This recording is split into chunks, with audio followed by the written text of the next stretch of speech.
No, cada vez que comparto se pone pausa, no entiendo por qué.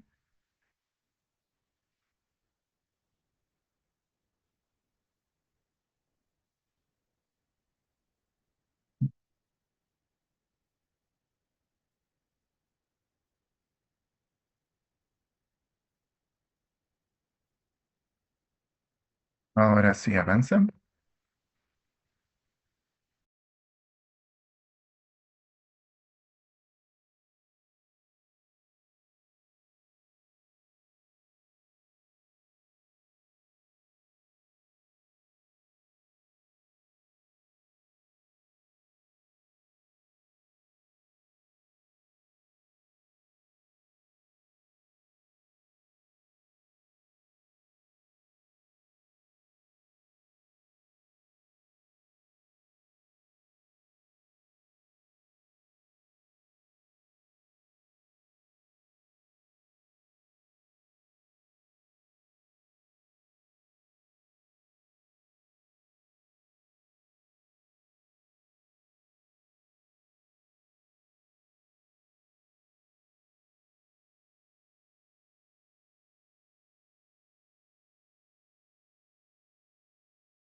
Responder algunas preguntas. Lastimosamente no hay la animación para que sea algo más dinámico, pero esto es lo que tenemos.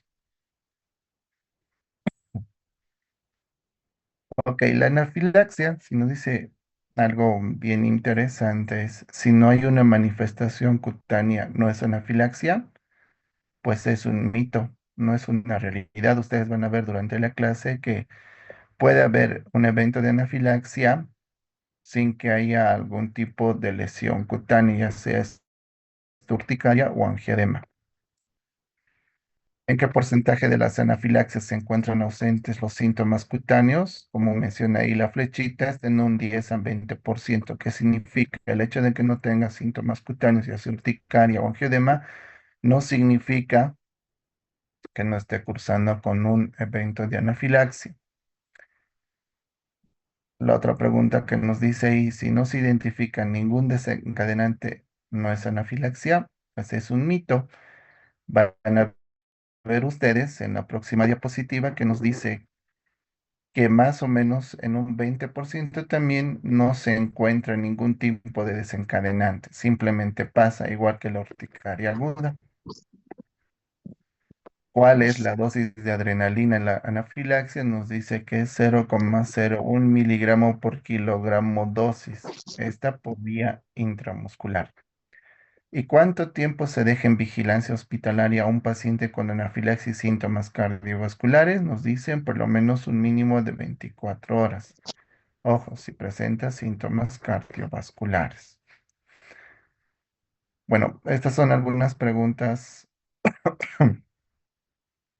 que habitualmente, pues, a veces son consideradas como mitos. Ahora, ¿sí?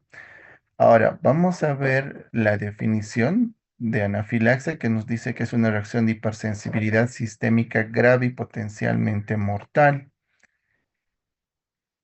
Esta reacción alérgica grave es de instauración rápida, como hemos dicho, es potencialmente mortal a través de la afectación de las vías aéreas, el aparato respiratorio o sistema circulatorio. Un poquito de historia hay algunos registros que aparentemente nos muestran que estas personas a lo largo de la historia han presentado un evento de reacción alérgica grave o anafilaxia. Por ejemplo, tenemos al faraón Menes de Memphis. Aparentemente ha presentado un evento de anafilaxia por una picadura de una avispa 2640 a.C. O el emperador Augusto en la dinastía de Julio Claudio, el segundo caso documentado. Shakespeare en 1453 aparentemente también describe un evento de anafilaxia relacionado a alimentos del rey Ricardo III de Inglaterra. Richard y Porter en 1902 son quienes dieron el nombre de anafilaxia del griego que significa sin protección. Entonces, a lo largo de la historia también se han visto estos eventos de anafilaxia, pero que pues probablemente no supieron manejar en ese momento. En cuanto a la epidemiología, nos dice que la incidencia y prevalencia, tenemos una incidencia más o menos entre 1,6 a 5,1 por cada 100.000 habitantes. Esto en América del Norte y en Europa entre 1,5 a 7,9 por cada 100.000 habitantes, ¿no? Y la prevalencia, esto de manera general o global, es de 0,3 a 5,1 y en la edad pediátrica esto se puede triplicar, puede aumentar la incidencia, también la prevalencia.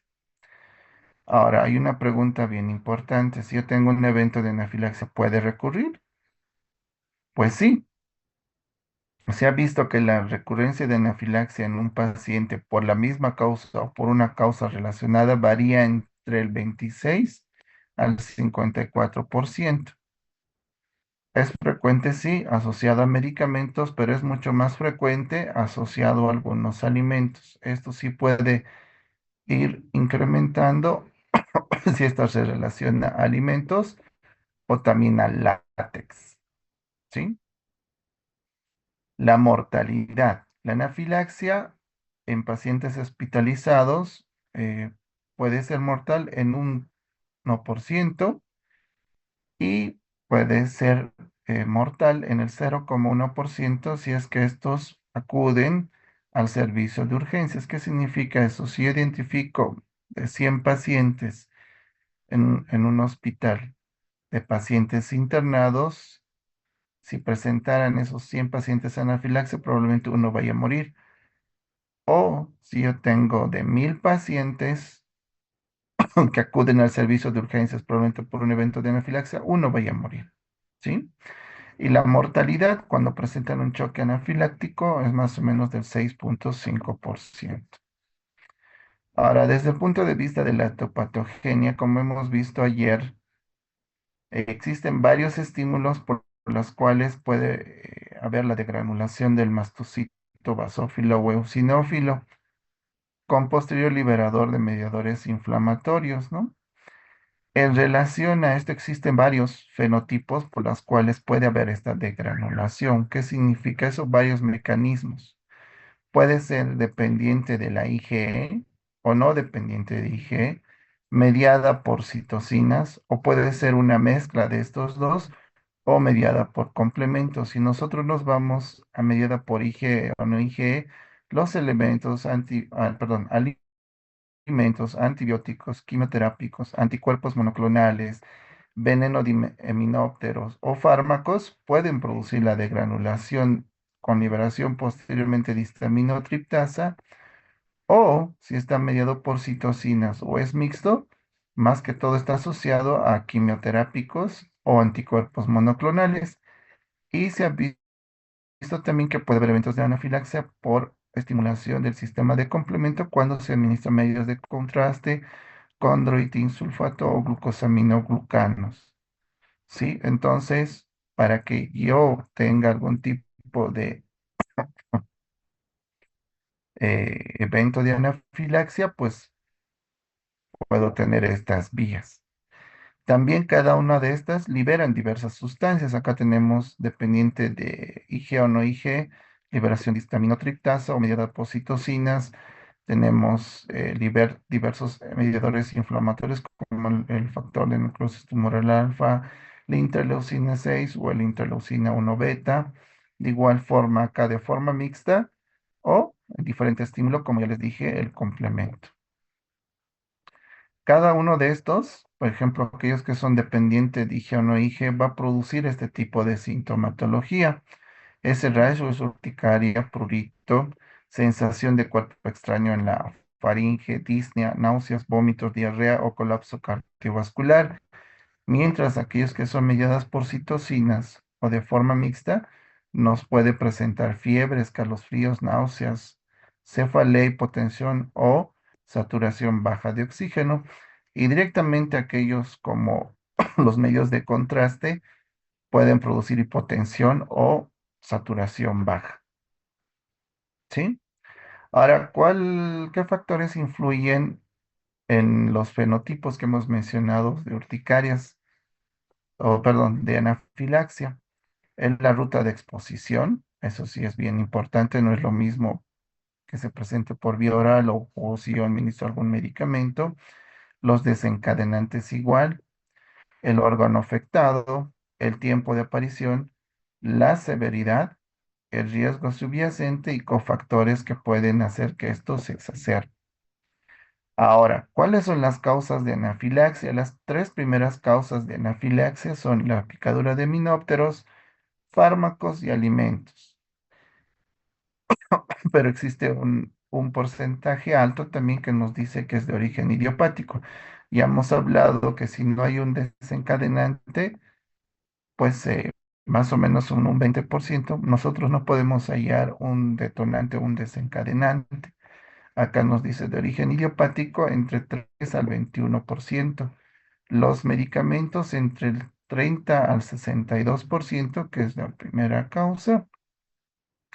Alimentos entre el 22 al 34%, las picaduras de insectos entre el 8 y 14% y factores físicos entre el 3 al 4%, ¿no? Y otros entre el 7 al 3%. Entonces, estas son las principales causas, más el factor idiopático y algunos factores físicos.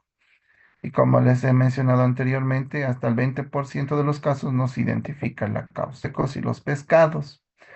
En los adultos, la causa más frecuente son los pescados, los frutos secos y las frutas.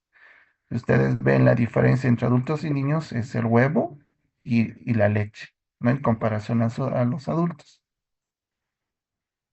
La causa inducida por medicamentos, como hemos dicho, representa más o menos el 10% de los pacientes que vienen de forma ambulatoria y en hospitalizaciones o en el servicio de urgencias, donde a veces están entre el 27 al 60%.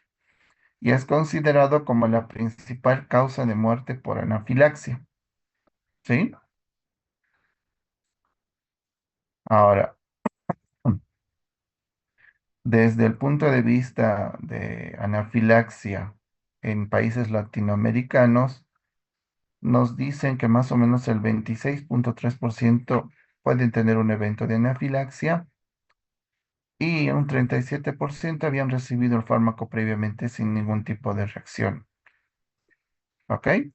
Más o menos, si es por vía oral, pueden presentar un 63% evento de anafilaxia si yo le doy el tratamiento por vía oral en los primeros 5 minutos. Pero si es de forma endovenoso, esto llega casi al 90%. Por eso al principio les dije, no es lo mismo administrar por vía oral que administrar por vía endovenosa. ¿Sí? También algo bien importante es que cuando se asocia medicamentos, los síntomas con mayor frecuencia son los síntomas respiratorios. Tenemos ahí la disnea, tos, sibilancias o disfonías, o a nivel gastrointestinal, náuseas, vómitos o diarrea, o a nivel cardiovascular, hipotensión, taquicardia o colapso, como ustedes podemos ver en esta gráfica. Respiratorios, gastrointestinales, cardiovascular y en algunos casos shock, ¿no? Los fármacos implicados, como hemos dicho, la principal causa de muerte, los fármacos con mayor frecuencia que producen anafilaxia son los AINES, seguido de los antibióticos. En esto tenemos a las penicilinas o a los betalactámicos y también a los no medicamentos o no beta-lactámicos, ¿no? Eso es bien importante. AINES en primer lugar y luego están los antibióticos, entre ellos tenemos las penicilinas y luego podemos hablar de la ciprofloxacina en orden de frecuencia. Ahora, los medicamentos que con mayor frecuencia dentro de los AINES tenemos la dipirona, el ibuprofeno, el naproxeno, ácido acético, diclofenaco y paracetamol.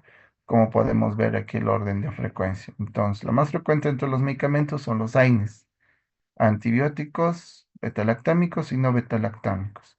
Y dentro de los AINES, lo más frecuentes es el metamizol, seguido del ibuprofeno, naproxeno, diclofenaco y paracetamol, ¿no? Ah, perdón, en segundo lugar está también la aspirina. Acá simplemente nos muestran de que en algunos casos, pues, se ha visto el uso de cómo han tratado en los servicios de urgencia a aquellos pacientes que han tenido eh, algún evento de anafilaxia inducida por algún medicamento. Se ha visto que apenas el 9% ha utilizado adrenalina. En los casos hasta el 27%. Lo que más utilizan es antihistamínicos, corticosteroides. Ya van a ver más adelante cuál es el tratamiento que se debe utilizar. Ahora, la anafilaxia inducida por el veneno de insectos o himenópteros representa más o menos el 10% de los casos de anafilaxia. Es la primera causa conocida de anafilaxia que se ha descrito. Y pues hay una terapia o inmunoterapia que puede proteger al paciente de tener un nuevo en 70 a casi 100% de tasa de protección, siempre y cuando nosotros identificamos si este ha sido por la picadura de una avispa, avispón, o ha sido también identificado por la picadura, por ejemplo, de una hormiga roja, ¿no? Ahora, el tiempo promedio de aparición de los síntomas. Si se trata de un fármaco, habitualmente esto ocurre en los primeros 5 minutos. Si es que se trata de una picadora de insectos, puede ocurrir en los primeros 15 minutos. Y si se trata de algún alimento, puede ocurrir en los siguientes 30 minutos. No es una regla, pero más o menos ese es el lapso que más o menos puede aparecer algún síntoma, ¿sí? Ahora, ¿cuándo nosotros decimos que está cursando con un evento de anafilaxia? Mm, La definición nos dice que, que es de inicio agudo esta enfermedad que puede variar entre minutos a varias horas con la afectación de la piel, tejido mucoso o ambos, caracterizada por urticaria generalizada, prurito o enrojecimiento, hinchazón de los labios, la lengua, la óvula, más al menos uno de los siguientes: un compromiso respiratorio como es disnea, sibilancias, broncoespasmo, estridor, hipoxemia o reducción de la presión arterial o síntomas asociados a disfunción de algún órgano, como es colapso, hipotonía, síncope o incontinencia. ¿Sí? Esto tiene una sensibilidad más o menos entre el 96 y una especificidad de un 82%, pero ya se acordarán que puede que no tenga una afectación cutánea y simplemente tenga alguna afectación a nivel respiratorio cardiovascular.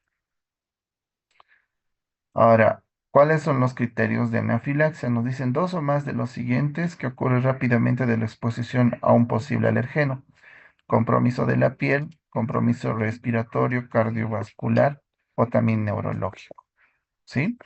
¿Cuáles son estos síntomas? Pueden ser síntomas cutáneos, que es lo más frecuente, casi en un 90%. Posteriormente tenemos los síntomas cardiovasculares, síntomas respiratorios y también síntomas gastrointestinales en los trajes que están descritos. De igual forma, si nosotros nos vamos a los síntomas, podemos ver que pueden presentar urticaria, angedema, eritema a nivel respiratorio, disnea, estridor, tos, apnea o opresión en el pecho, cardiovasculares, mareos, hipotensión, choque, taquicardia, pérdida de conciencia o paro cardíaco, o síntomas gastrointestinales como es dolor abdominal, diarrea, náuseas, vómitos o disfagia. ¿Sí? El perfil de los síntomas: se ha visto que los síntomas respiratorios asociados a alimentos o medicamentos es más frecuente en la edad pediátrica. mientras que en los adultos los síntomas cardiovasculares son más frecuentes cuando se trata de picadura de insectos. ¿Sí? No es una regla, pero es algo frecuente. Ahora, ¿qué pruebas de laboratorio puedo pedir si estoy cursando o estoy viendo un evento de anafilaxia? En la actualidad, la medición de la triptasa sérica es una prueba útil para el diagnóstico de anafilaxia, ¿sí? Pero no es patognomónico. Puede más o menos elevarse entre los 15 a 180 minutos, más o menos a las 3 horas. Deberíamos nosotros tomar muestras séricas a la hora o a las 2 horas y y deberíamos tomar esto a las 24 o 48 horas comparándolos con un basal, ¿sí? Como dice acá, no se ha identificado o definido los límites de elevación de la triptasa sérica que permiten establecer el diagnóstico de anafilaxia. Nos dicen que puede haber una media de este valor de 3,8 microgramos por litro o valores máximos de 13,5 microgramos por litro. Pero acá nos dice que puede ser el doble de lo normal, ¿sí? Pero un valor de triptasa normal no descarta de que el paciente esté cursando con anafilaxia, o sea, eh, no es el estándar de oro. Otros marcadores que nosotros podemos medir es la histamina, que más o menos se libera entre los 5 a 10 minutos de comienzo de los síntomas. En ese momento nosotros deberíamos tomar la muestra, disminuyen más o menos a la hora y tiene mejor relación comparada con la triptasa. También nosotros podemos pedir leucotrieno E4 en orina o factor activador de plaquetas o la beta-triptasa madura, carboxipeptidasas A3 del mastocito, quimasas. Pero estos coadyuvan a que nos pueda ayudar con el diagnóstico, pero no es estos exámenes de laboratorio que nos dan el diagnóstico. Acá lo más importante es el diagnóstico clínico, ¿sí?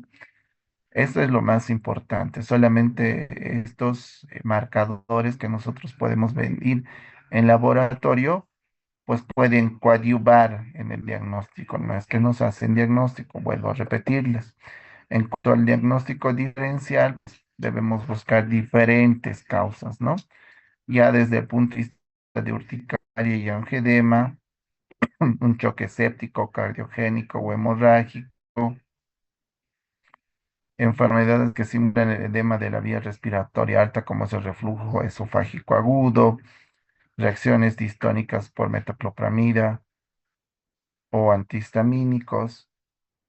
También tenemos distrés respiratorio agudo, como es asma, cuerpo extraño, crisis de pánico, disfunción de las cuerdas vocales, laringoespasmo o síndromes que cursan con algún eritema o flushing, como son el síndrome de hombro rojo, por ejemplo, esto causado por la vancomicina o carcinoma medular de tiroides, la posmenopausia, un síndrome carcinoide u otros, ¿no? Hay una amplia variedad, pero acá lo más importante es sospechar y si encontramos síntomas cutáneos asociados a síntomas cardiovasculares o respiratorios o gastrointestinales, más aún que puede estar vista en un servicio de urgencias o un paciente hospitalizado que ha administrado un medicamento y presenta estos síntomas, probablemente está cursando con anafilaxia y hay que saber actuar, ¿no?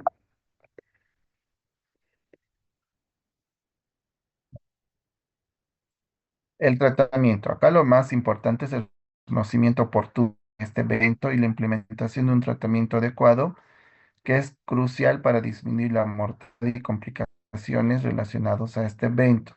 Acá lo importante es la capacitación. Errores más comunes para el tratamiento de la anafilaxia. No seguir las recomendaciones de los lineamientos. Falta de conocimiento de factores de riesgo, factores exacerbantes y comorbilidades.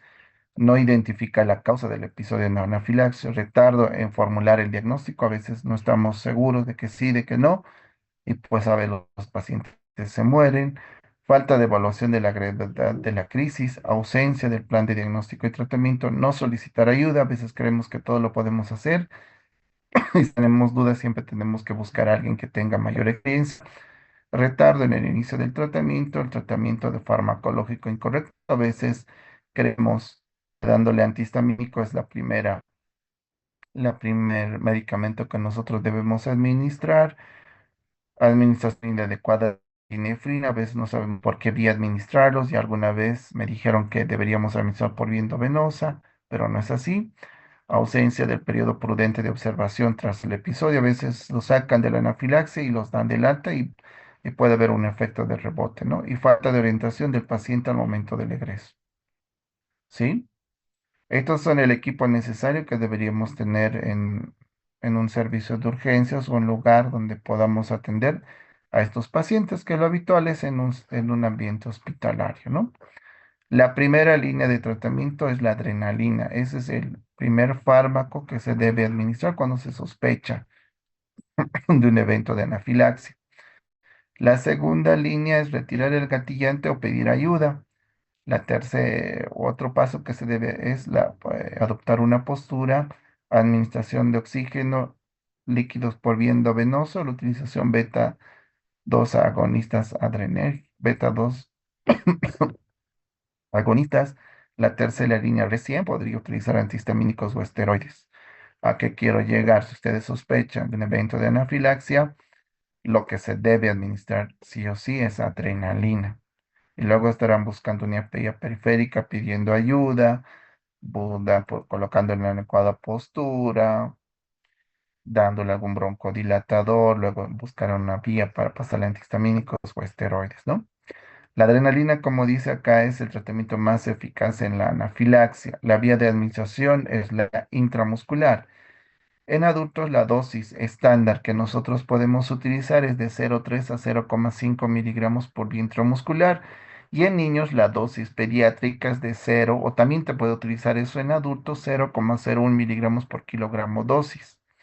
La ampolla de adrenalina viene de 1 miligramo en 1 mililitro. Entonces, si yo quiero administrar en adultos, puedo decir 0,5 mililitros y administrarlo por vía intramuscular en el vasto externo. ¿Cada cuánto? Se puede administrar cada 5 o cada 15 minutos hasta que nosotros podamos tener una vía periférica y poder administrar otros medicamentos. Sí, también se puede administrar por vía endovenoso, pero eso ya es más cuando entran en un choque anafiláctico, ¿sí? Como dice acá, paro cardíaco puede tener hipotensos que no respondan a la reposición de volumen o múltiples dosis por intramuscular. Y la dosis de esto varía en relación a la vía intramuscular, ¿sí? Pero esto ya lo manejan los intensivistas o los emergenciólogos, ¿sí? Otras vías, si no encuentro la vía intramuscular, que si yo quiero administrar por vía endovenosa la adrenalina en caso de un choque o de anafilaxia, pues puede ser la vía intraósea, no subcutánea, y en algunos casos también se puede utilizar mediante nebulización. Efectos adversos de la adrenalina: produce ansiedad, mareos, miedo, cefalea, palpitaciones, palidez y temblores. Y en casos raros puede producir algunos casos de arritmia, isquemia miocárdica, edema pulmonar, crisis hipertensiva o hemorragia intracraneal. Ahora, en el mundo existen autoinyectores de adrenalina llamados EpiPen, que pues están disponibles solamente en Argentina y en Brasil y en algunos, bueno, y en países de primer mundo, ¿no? Acá en nuestro país no tenemos estos sistemas autoinyectores. Intervenciones de segunda línea. Tenemos, por ejemplo, retirar el gatillante o pedir ayuda. Por ahí le ha picado un insecto, o en este caso una abeja. Retiramos el aguijón, suspendemos el medicamento sospechoso, lo ponemos en posición semifoller o Trendelenburg si es que está hipotenso o de cúbito lateral izquierdo si es que está embarazado. ¿Sí? Broncodilatadores si es que tuviera broncoespasmo o podemos utilizar bromuro dipratropio, eh, pero esto ya como intervenciones de segunda línea. De tercera línea, en algunos casos está un poco en boga el uso de los corticoides, pero también podemos utilizarlos. Nos dice que más o menos puede reducir la gravedad de la reacción aguda y la prevención de reacciones bifásicas. ¿Qué significa eso? Que pues puede tener un nuevo evento durante el transcurso de las horas, ¿no? Pero se ha visto que no tiene mucha evidencia, sin embargo, sí debemos utilizarlo. Y los antihistamínicos sí nos ayudan más que todo cuando estos se asocian a síntomas cutáneos, ¿sí? El glucagon, pues esto ya lo utilizan más los pacientes o, perdón, los servicios de urgencias o emergencias. Cuando nosotros vemos que la anafilaxia tiene síntomas cutáneos y tienen síntomas respiratorios, las guías nos dicen que podemos observar al paciente entre 6 a 8 horas, pero si existen ya síntomas cardiovasculares como hipotensión síncope, mínimo 24 horas. Manejo a largo plazo, nosotros debemos saber identificar el agente desencadenante, eso es bien importante tratar de identificar, pero han visto que en un 20% a veces no se puede. Realizar pruebas en vivo o en vitro para identificar el desencadenante. Estrategias para evitar las recurrencias. Si ha presentado un evento, tener mucho cuidado. Inmunoterapia con alergenos, siempre y cuando estos se identifiquen en relación, por ejemplo, a la picadura de insectos. Educación sobre el autotratamiento. A veces es bien importante decirle al paciente o enseñarle cómo puede tratarse si es que presentar algún evento de anafilaxia. En conclusión, el diagnóstico de la anafilaxia continúa siendo clínico, como ya hemos mencionado. La IG, las mastocitos o basófilos no son los únicos involucrados en la anafilaxia. Han visto que está involucrado mediadores o involucrado el complemento, está involucrado receptores del tipo de IgG, no tanto sí IgM o directamente del medicamento. Han visto ustedes que existen varios fenotipos y endotipos, ¿no? Es fundamental la detección oportuna y la aplicación de la medida tempranamente, sí, eso es bien importante. El uso del diagnóstico molecular con IgE específico para algunos alérgenos ambientales, alimentos, venenos de minópteros también puede ayudarnos un poquito en el pronóstico de futuras reacciones, siempre y cuando esto se haya mediada por IgE. Es importante capacitar a los médicos, como lo estamos haciendo ahora, al paciente y a los familiares. Y podemos realizar nosotros esos biomarcadores que les he dicho de histamina en la orina, de triptasa sérica u otros, pero cuando sea posible, si no, no es necesario. Lo más importante aquí es el tratamiento y evitar recurrencias. No sé si tienen alguna pregunta o consulta, pues hasta acá concluimos la clase. Probablemente se vaya a cortar la- el, el tiempo de utilización.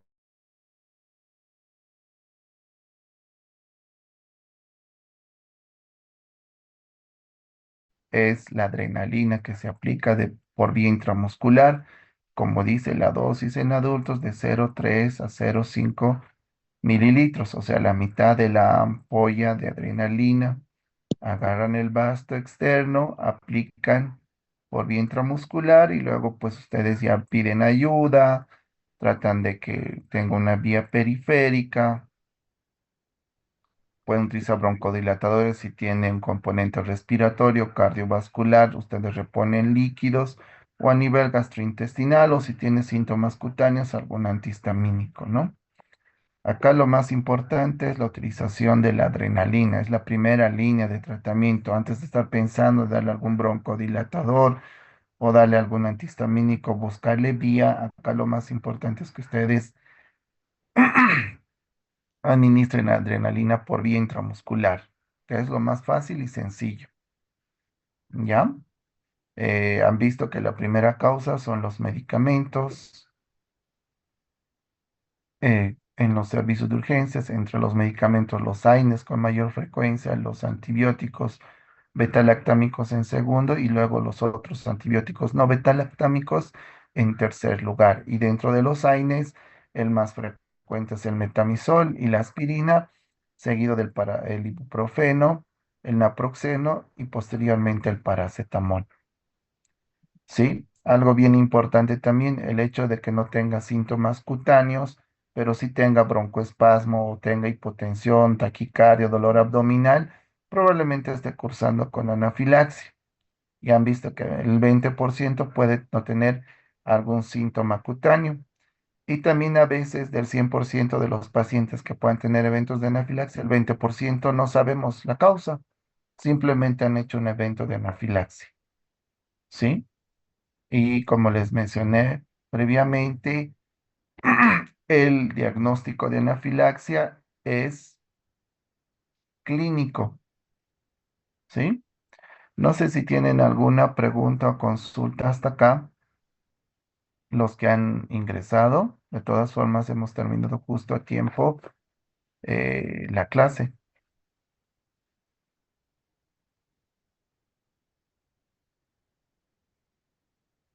No,